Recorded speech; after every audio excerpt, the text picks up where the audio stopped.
চুয়াডাঙ্গার জিকে সেচ খালের ১০০ ফুট বাঁধ ভেঙে বিস্তীর্ণ এলাকা প্লাবিত হয়েছে। এতে ধান সহ ক্ষেতের বিভিন্ন ফসল, পুকুরের মাছ ও জাগ দেওয়া পাটের ব্যাপক ক্ষতি হয়েছে। আরো জানাতে চুয়াডাঙ্গা থেকে যুক্ত হচ্ছেন সহকর্মী খায়রুজ্জামান সেতু। খায়রুজ্জামান, বিস্তারিত জানাবেন যে কি কি খবর রয়েছে আপনার কাছে? ধন্যবাদ ইসরাত। আমি শুরুতেই আপনাকে একটু জানিয়ে রাখতে চাই, সেটা পিছনের খবর একটু বলতে হয়। সেটা হচ্ছে যে চুয়াডাঙ্গাতে যে জিকে সেচ ক্যানাল আছে, এই জিকে সেচ ক্যানাল কিন্তু নিয়ন্ত্রণ হয় কুষ্টিয়া থেকে আর কি। কুষ্টিয়া থেকে যে ওখানে যে গেট আছে, ওই গেটটা খুলে দিলেই কিন্তু ওই কুষ্টিয়ার ওই দিককার পানিটা চুয়াডাঙ্গার এই অঞ্চলে নেমে আসে।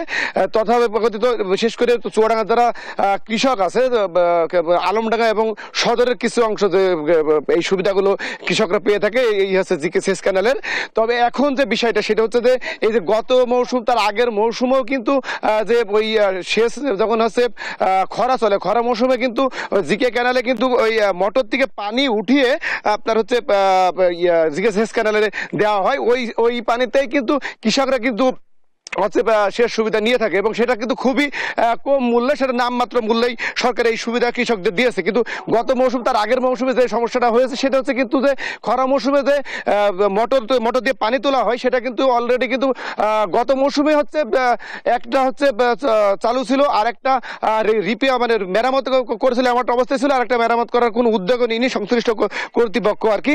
এখন বর্তমান যে সমস্যা সেটা হচ্ছে যে এই সমস্যা সৃষ্টি সেটা যেহেতু বর্ষা মৌসুম চলছে, চারিদিকে বন্যা এবং পানির থই থই অবস্থা, সেক্ষেত্রে কিন্তু কুষ্টিয়া কিন্তু কিংবা চুয়াডাঙ্গা কিন্তু এর বাইরে না হওয়ার কারণে কিন্তু যেহেতু হচ্ছে কৃষকরা সেচ সুবিধা জিকে সেচ থেকে নিয়ে থাকে, পানি যেহেতু থই থই করছে, সেই কারণে কিন্তু কুষ্টিয়া যে জায়গা থেকে জিকে সেচ ক্যানালটা নিয়ন্ত্রণ করা হয় সেই ক্যানাল থেকে সেই জায়গা থেকে কিন্তু সুইচটা খুলে দেওয়া হয় এবং হচ্ছে খুলে দেওয়ার পরে কিন্তু কৃষকরা সুবিধাও পাচ্ছিল।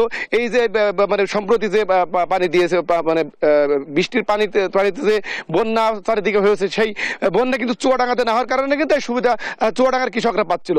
এখন যেটা হচ্ছে সেটা হচ্ছে যে আলমডাঙ্গার যে কেদারনগর যে স্থান, ওই কেদারনগর স্থানে নামক স্থানে কিন্তু যে জিকে চ্যানেলের একটা বাঁধ ভেঙে যায়। এই বাঁধ ভেঙে যাওয়ার কারণে কিন্তু কেদারনগর, খেজুরা, পুয়ামারির কিছু অংশ জমি প্লাবিত হয় এবং সেটা কিন্তু প্রায় ১-১.৫ হেক্টর জমি আনুমানিক আর কি বেসরকারিভাবে জানা গেছে।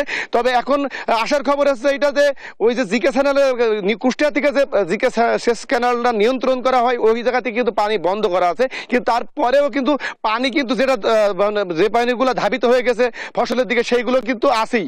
অর্থাৎ সুতরাং কিন্তু মানে বৃষ্টির পানি যদি হয় কিংবা যদি এই পানি যদি কোনো প্রকার পয় নিষ্কাশন কিংবা না শুকিয়ে থাকে, তাহলে কিন্তু যে ক্ষতি হচ্ছে ফসলি জমিতে হয়েছে, যেমন ধান সহ সবজি আর কি বেশি ক্ষতিগ্রস্ত হয়েছে, এবং এইটা যদি এই পানিতে নিমজ্জিত থাকে সেক্ষেত্রে কিন্তু আরো হচ্ছে বেশি ক্ষতির সম্মুখীন হবে বলে কৃষকরা আমাকে জানিয়েছে। শুধু তাই নাই, এই যে বাঁধ ভাঙার ফলে যে স্রোত ছিল, স্রোতে কিন্তু কৃষকদের পাটের জাকও ভেসে যায়।